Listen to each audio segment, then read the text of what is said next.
Hello friends, again हम आज नए टॉपिक के साथ में हैं, active and passive voice part 2।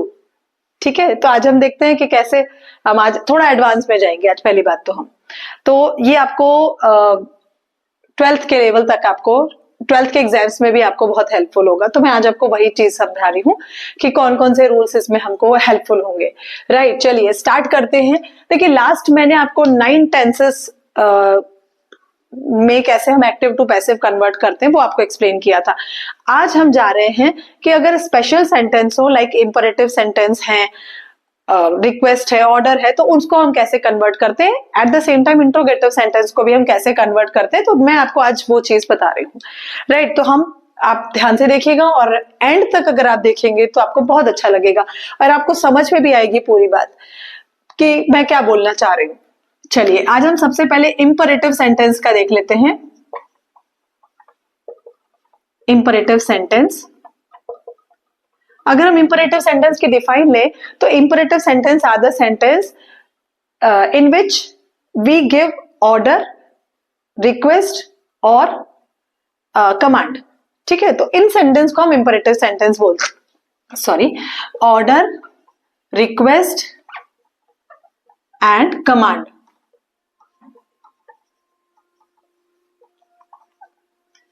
तो इसमें एक चीज होती है कि इन सेंटेंस में मोस्ट ऑफ द टाइम में हम सब्जेक्ट नहीं आता, इन सेंटेंस में सब्जेक्ट हम यूज नहीं करते हैं। Like get out from hair.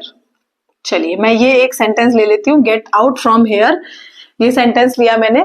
आप ये देख सकते हैं यहाँ पे कि इसमें सब्जेक्ट नहीं है, there is no subject in it. So अब इसको हमको, और ये दिख रहा है कि गेट आउट फ्रॉम हेयर। हाँ, leave this room, leave this room. मैंने सेकेंड सेंटेंस एक और ले लिया, लीव दिस रूम। राइट, तो ये सब इंपरेटिव सेंटेंस है। इसको हमको कैसे कन्वर्ट करना है, तो देखिए, पहली बात तो ये सेंटेंस को हम या तो लेट से कन्वर्ट करते हैं और शुड से कन्वर्ट करते हैं। ठीक है, मैं जैसे जैसे एग्जाम्पल याद आते जाएंगे मैं आपको बताती जाऊंगी, हम उस हिसाब से इसको कन्वर्ट करते हैं। राइट, चलिए नेक्स्ट, अब इसमें हम इसको कन्वर्ट करके दिखाती हूँ। यहाँ पे ये देखिए, जो इसको कन्वर्ट इसमें कैसे किया जाता है, लेट के साथ हम बी यूज करते हैं। गेट आउट फ्रॉम हेयर, तो इसमें लिखेंगे हम यहाँ पे you should be get out, you should be get out. मैं ये एग्जाम्पल अभी ये हटा देती हूं तो आपको बाद में लिखती हूं मैं। Get out, you should be gate out from hair. ठीक है, ये तो मैंने इसको, आप देख रहे हैं यहाँ पे मैंने इसको आपको शुड से बना के दिखाया। एक और सेंटेंस लेती हूं मैं, open the door.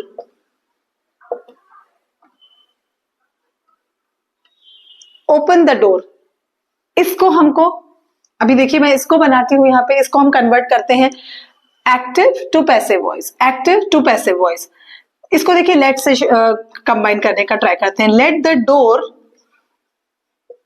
Door be opened.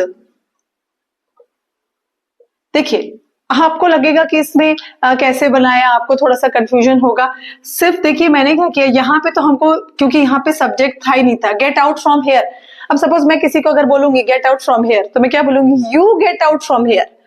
मतलब इसमें सब्जेक्ट है, बट सब्जेक्ट हमने उसको नीड भी नहीं है और हमने रखा भी नहीं है, तो उसमें नीड नहीं है यहाँ पे। तो मैंने यहाँ पे क्या कर दिया, अपने मन से यहाँ पे सब्जेक्ट यूज किया मैंने। एंड समटाइम्स ऐसा भी होता है कि आप रख सकते हैं अपने मन से, तो यहाँ पे मैंने सब्जेक्ट यूज किया, you should be gate out from hair. अब ये देखिए, ओपन द डोर। अब ओपन द डोर मैं किसी को बोलूंगी ना कि यू ओपन द डोर, तो प्रेजेंट टेंस है।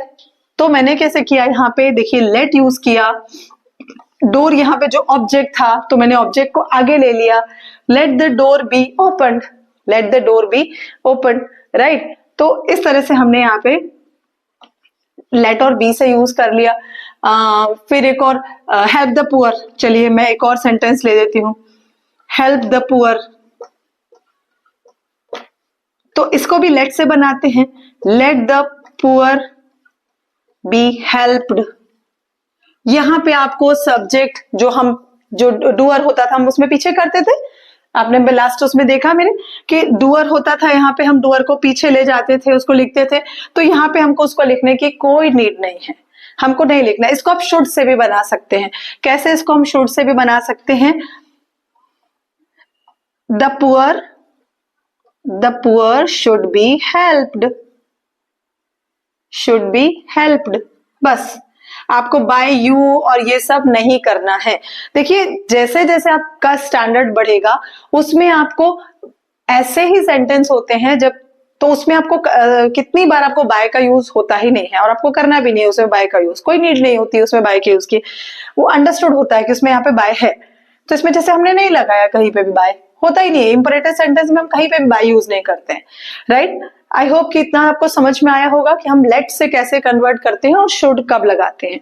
चलिए नेक्स्ट हम देख लेते हैं। अभी ये इंपरेटिव सेंटेंस मैंने बताया, अभी सेकंड आपको बता रही हूं कि how to convert interrogative sentence. Interrogative sentence को हम कैसे कन्वर्ट करते हैं, मैं आपको वो चीज समझा रही हूं अभी। चलिए वो हम करते हैं, फटाफट जरा बोर्ड को रब कर दूं। चलिए देन इसके बाद आगे है इंट्रोगेटिव सेंटेंस।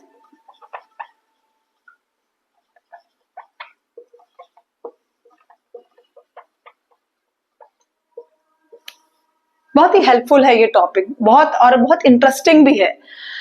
हेल्पफुल तो आपको बहुत ही रहने वाला है अगर आप ध्यान से समझेंगे तो। इंट्रोगेटिव सेंटेंस, हम कोई भी सेंटेंस ले सकते हैं। Do you agree with my point, do you agree with my point. देखिए यहाँ पे डू आ रहा है, मैंने सेंटेंस लिया है यहाँ पे, do you agree with my point. और एक और सेंटेंस ले लेती हूं, हु टॉट यू फ्रेंच। चलिए देखिए एक चीज आपने देखा यहाँ पे कि इसमें जो यहाँ पे डू आ रहा है, ये डू, ये हम क्वेश्चन बनाने के लिए यूज कर रहे हैं। This is not a main verb, ये हेल्पिंग वर्ब की तरह से आ रहा है। और हमको पता है इंट्रोगेटिव सेंटेंस में हम ऑक्सिलरी वर्ब को आगे ले लेते हैं, so this is auxiliary verb not a main verb. तो रूल होता है, फर्स्ट रूल इज कि जब हम कभी भी ऑक्सिलरी वर्ब होता है तो डू आता है उसमें, तो डू, डज और डिड तीनों को हमको कट कर देना होता है और हम अकॉर्डिंगली क्या यूज करते हैं हम उसमें। जैसे अगर प्रेजेंट टेंस का सेंटेंस है तो हम उसमें इज आर एम यूज करेंगे, पास्ट टेंस का होता है तो वॉज वेर यूज करते हैं, मीन्स अकॉर्डिंगली हम ऐसा यूज करते हैं। सो हम सबसे पहले तो डू को क्या करेंगे, कट। कैसे बनाएंगे, यहाँ पे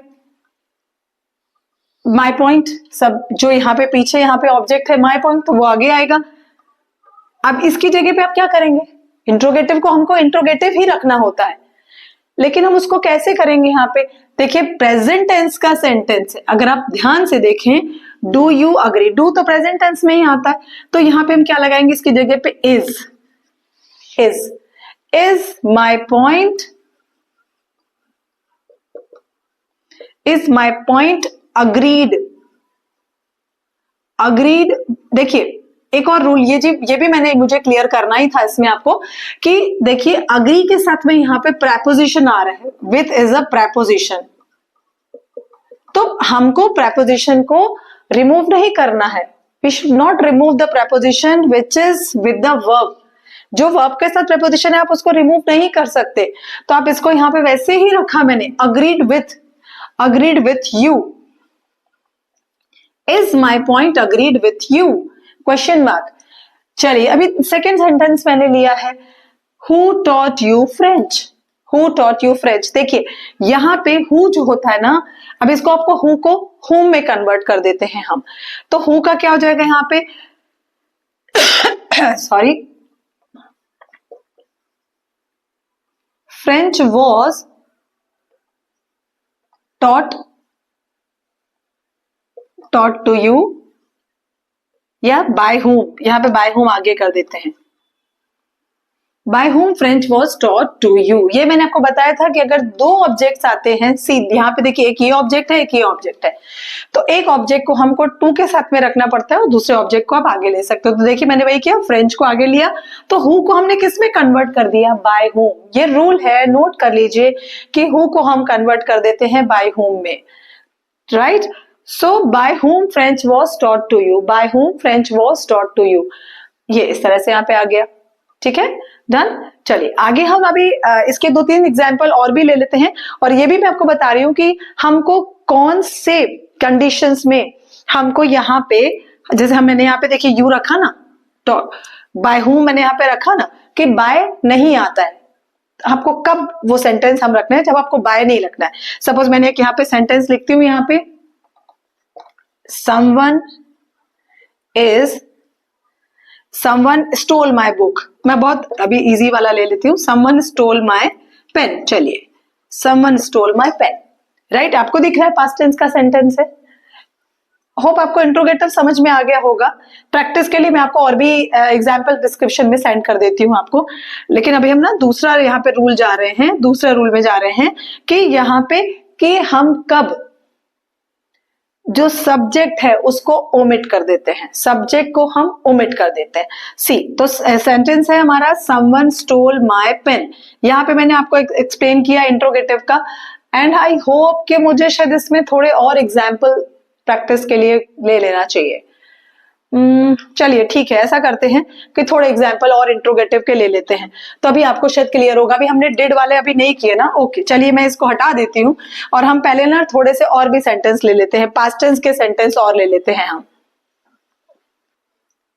तो फ्रेंड्स मैंने देखिए यहाँ पे ना मैंने 2 सेंटेंस लिखे हैं कि इंट्रोगेटिव की प्रैक्टिस कराने के लिए, क्योंकि अभी आपको मैंने डू का बताया था, अभी डिड का कैसे यूज करना था, मैंने इसके लिए और भी थोड़ा प्रैक्टिस के लिए एक आध सेंटेंस ले लिया, राइट। तो do you not understand my meaning, do you not understand my meaning, see subject verb and object ये आ रहा है यहाँ पे। तो रूल आपको मैंने क्या बताया था कि डू अगर आ रहा है एज अ हेल्पिंग वर्ब या ऑक्सिलरी वर्ब तो उसको हम क्या कर देते हैं, कट। तो डू की जगह क्या आ जाएगा, यहाँ पे प्रेजेंट टेंस है तो is my meaning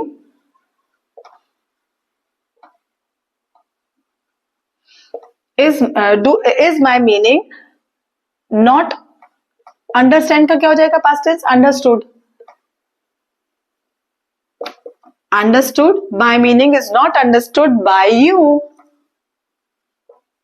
right, by you question mark, question mark आपको रखना है, ये इसमें इंट्रोगेटिव में इंट्रोगेटिव ही रहेगा, सिर्फ हमने क्या करना है, डू को हटा देना है, डिड को हटा देना है, डज होता है तो डज को हटा देना है।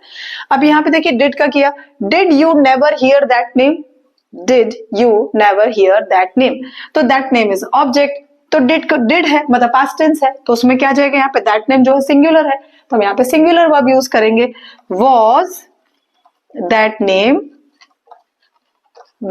name heard, HEARD heard, V3 third form. मैं बार बार रिपीटेडली बोल रही हूँ आपको कि पैसिव वॉइस में हमेशा हमको वर्ब का थर्ड फॉर्म यूज करना रहता है, कुछ भी हो जाए हम वर्ब का हमेशा थर्ड फॉर्म ही यूज करते हैं। was that name heard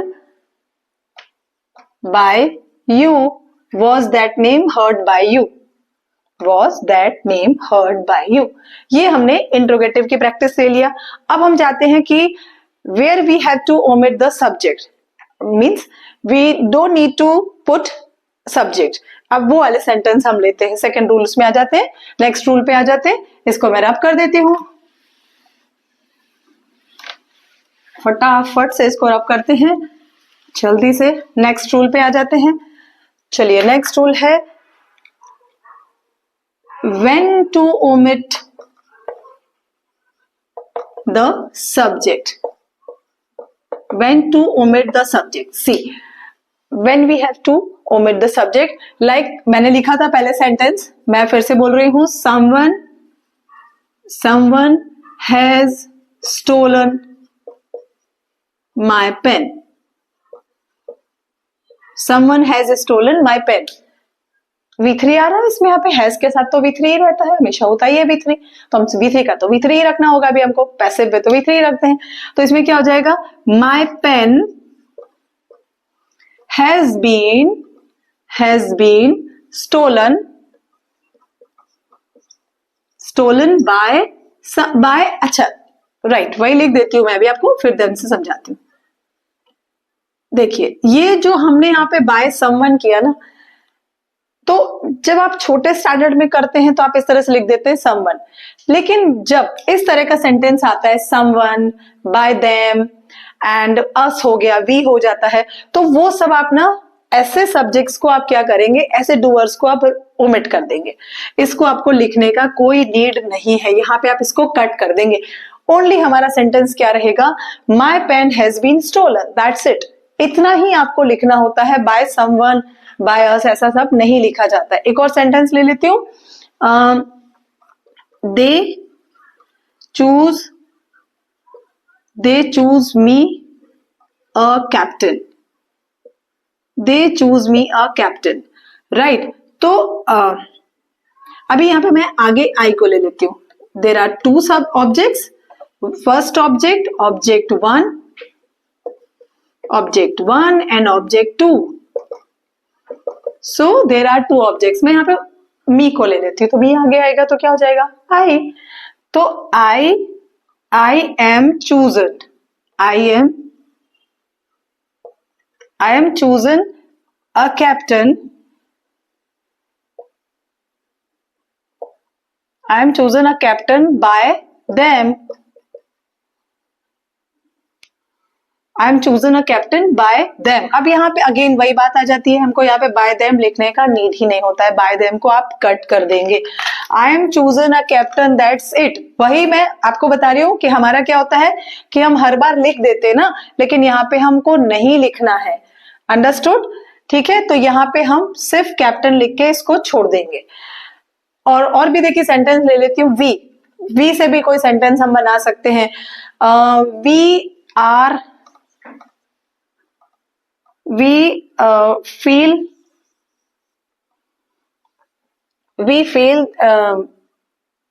sorry for him,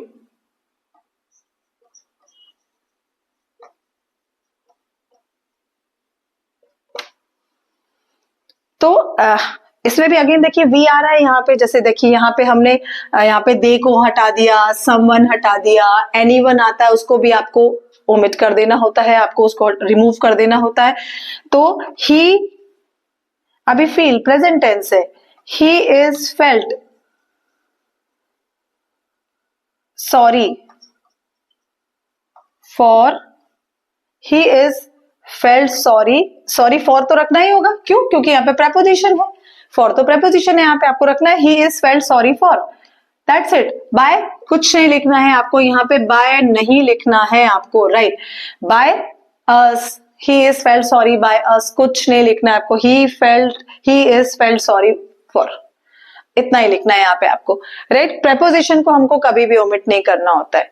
चलिए इसके बाद अभी हमारा आगे थोड़े से और सेंटेंस हम लेते हैं, थोड़े से और भी 2-3 सेंटेंस ले लेते हैं अलग तरह के, डिफरेंट तरह के, जिसमें आपको अपने मन से रिसीवर को ऐड करना होता है। हम वो वाले सेंटेंस लेते हैं जिसमें हमको रिसीवर को ऐड करना रहता है। मैंने 2 सेंटेंस नोट डाउन किए हैं। फर्स्ट में है they believe that the experiment failed because of bad planning. अब इसमें हमको थोड़ा सा आपको कंफ्यूजन हो सकता है।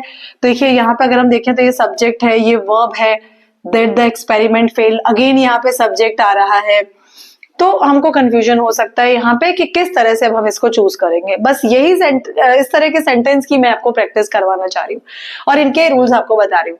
तो देखिए अब ये भी सेंटेंस में देखिए, the women are praying in the temple, tense तो क्लियर हो रहा है, राइट, कि प्रेजेंट कंटिन्यूअस टेंस है।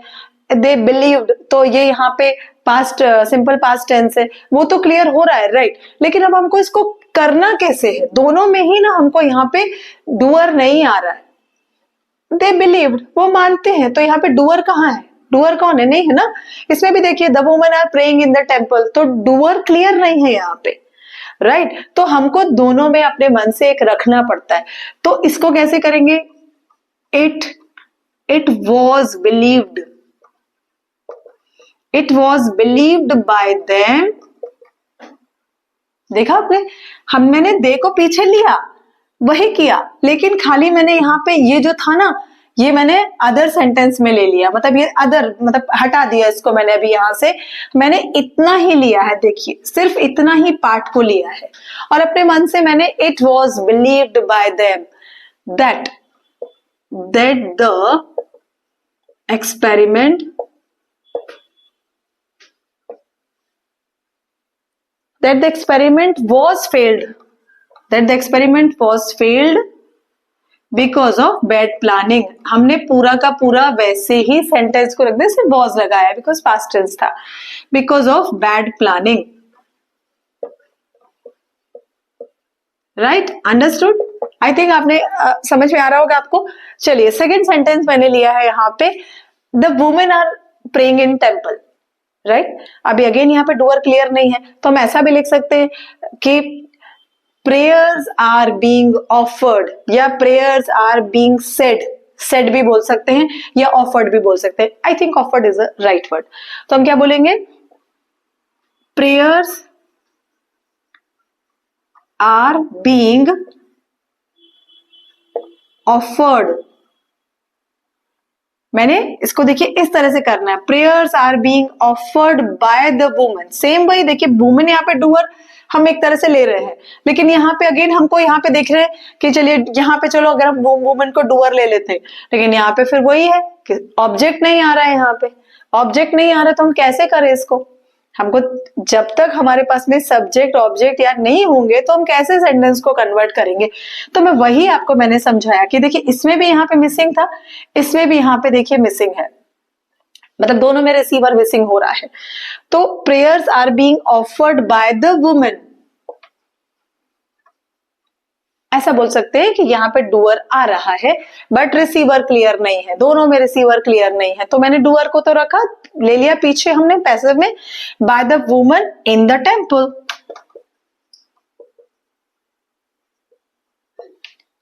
ठीक है, क्या बोला, किस तरह से किया, prayers are being offered by the woman in the temple. Tense से तो हमको दिख रहा था कि प्रेजेंट कंटिन्यूअस टेंस है। राइट, अच्छा इसके बाद मैं और भी सेंटेंस ले रही हूँ कि कुछ ऐसे सेंटेंस होते हैं कि जिनको कंजंक्शन से सेपरेट किया जाता है, दो डिफरेंट डिफरेंट सेंटेंस होते हैं और उन दोनों सेंटेंस को हमको कन्वर्ट करना रहता है पैसिव वॉइस में। तो अब मैं वो सेंटेंस ले लेती हूँ। होप ये मैं समझ पा रही होंगी कि आपको समझ में आ रहा है ये चीज, नहीं आए तो आप मुझे बता सकते हैं, मैं उसको और भी क्लियर करने का ट्राई करूंगी यहाँ पे। लेकिन ये चीज आप अपने दिमाग में क्लियर करिए कि अगर आपको लग रहा है, हाँ अगर आपको लग रहा है कि डूअर नहीं आ रहा है, इंपरेटिव सेंटेंस में अगर डूअर नहीं आ रहा है तो उसको लेट से बनाते हैं, और अगर रिसीवर नहीं है इसमें, देखिए रिसीवर नहीं दिख रहा है तो हम उसको एक अपने मन से रिसीवर को हमको ऐड करना पड़ता है, जैसे मैंने यहाँ पे किया, यहाँ पे मैंने प्रेयर को ही मैंने यहाँ पे उसमें ले लिया, प्रेयर्स आर बीइंग ऑफर्ड, तो मैंने इस तरह से इसको हमको बनाना पड़ता है। तो ये आपको समझ में आ रहा होगा। चलिए मैं नेक्स्ट सी अगेन मैंने दो सेंटेंस लिखे हैं यहाँ पे, और दोनों में देखिए मैं आपको यहाँ पे अंडरलाइन करके दिखाती हूँ, दोनों में देखिए कंजंक्शन आ रहे हैं। सो हमको पता है कि कंजंक्शन तो दो सेंटेंस हो गए, ये she asked me to shut the door, ये एक सेंटेंस हो गया, shut the door, and second sentence lock it properly, and in second sentence देखिए he will be greatly surprised, one sentence, and other is they close him, they chose him, sorry they chose him. तो past tense का यहाँ पे दिख रहा है हमको। यहाँ पे सबसे पहले इसको कैसे कन्वर्ट करेंगे, हम इसमें ना एक एक पार्ट करके लेंगे। देखिए पहले ये फर्स्ट पार्ट एंड ये सेकेंड पार्ट, फर्स्ट पार्ट और ये इसका जो है ये सेकेंड पार्ट, कैसे कन्वर्ट करेंगे इसको हम देखते हैं। She asked me to shut the door, देखिए तीन चीजें तो यहाँ पे ही हमको मिल गई। तो मैं आपको बार बार वही बोल रही हूँ कि हमको ना तीन चीजें फाइंड आउट करनी है, सब्जेक्ट वर्ब एंड ऑब्जेक्ट। अगर वो आपको बहुत ही क्लियर हो जाता है ना तो आपके लिए बाकी सब इजी हो जाएगा। तो मी का आगे हो जाएगा I was asked, I was asked by her to shut the door, to shut the door, ये मेरा पूरा एक्स्ट्रा में आ गया। टू शट द डोर मैंने वैसे का वैसा ही रख दिया एक्स्ट्रा, ये एक्स्ट्रा में था। ये तीन चीजें थी, subject verb and object, subject verb and object. हमने यहाँ पे इसको, ये सेंटेंस को मैंने कन्वर्ट कर दिया, कंजंक्शन जो है उसको वैसे का वैसा रख देंगे। एंड अब ये यहाँ पे देखिए इसको हमको कुछ नहीं करना है, इसको क्या कर देंगे, लॉग्ड इट प्रॉपरली। क्यों, क्योंकि V3 तो जाता ही और वर्ब है यहाँ पे, ये लॉग जो है वो वर्ब की तरह से आ रहा है। And logged it properly, logged it properly. Right. Second sentence में ले लेते हैं, यहाँ पे कंजंक्शन आ रहा है इफ, तो इफ की वजह से भी दो सेंटेंस के पार्ट हो रहे हैं यहाँ पे। तो हम फर्स्ट पार्ट को देखिए कैसे करना, ही विल बी ग्रेटली सरप्राइज्ड। देखिए बी आ रहा है, उससे आपको कंफ्यूज नहीं होना है कि पैसिव वॉइस है, नहीं पैसिव वॉइस नहीं है, ये एक्टिव वॉइस ही है। ही will be greatly surprised if they chose him. तो इसका आंसर लिख रही हूं यहाँ पे मैं,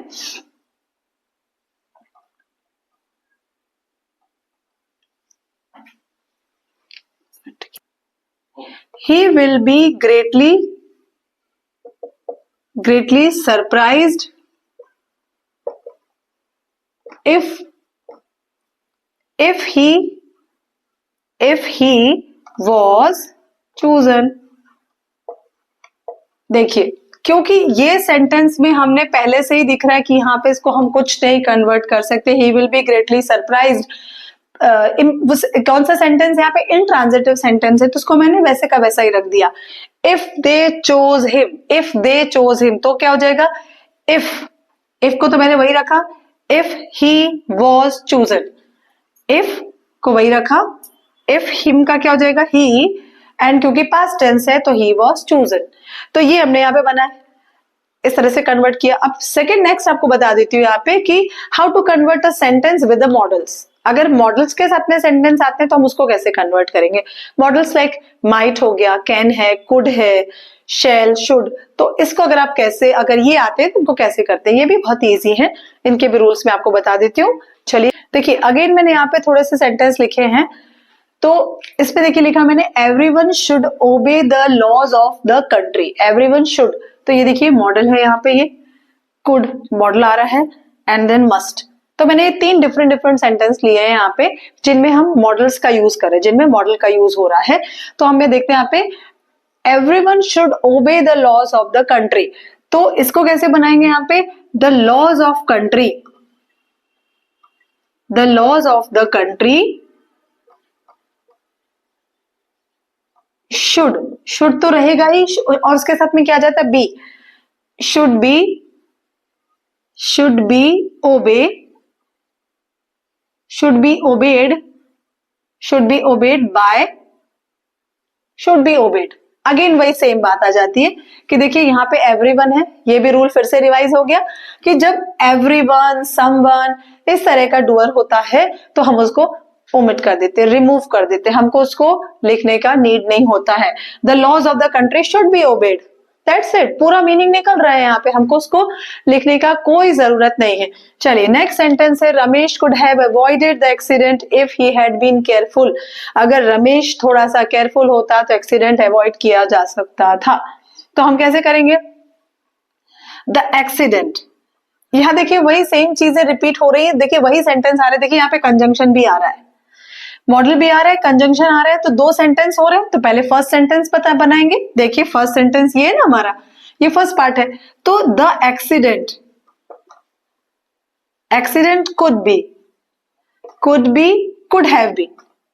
कुड हैव बीन, क्योंकि हैव आ रहा है ना, हम उसको ओमिट नहीं करेंगे, उसको क्यों हटाएंगे हम, कुड हैव बीन अवॉइडेड। अभी हैव के साथ तो क्या आता है, बीन आता है, could have been avoided if, avoided by Ramesh आप लिखना चाहे लिख सकते हैं, avoided by Ramesh if he had been careful, if ये तो सेम रहेगा, if he had been careful.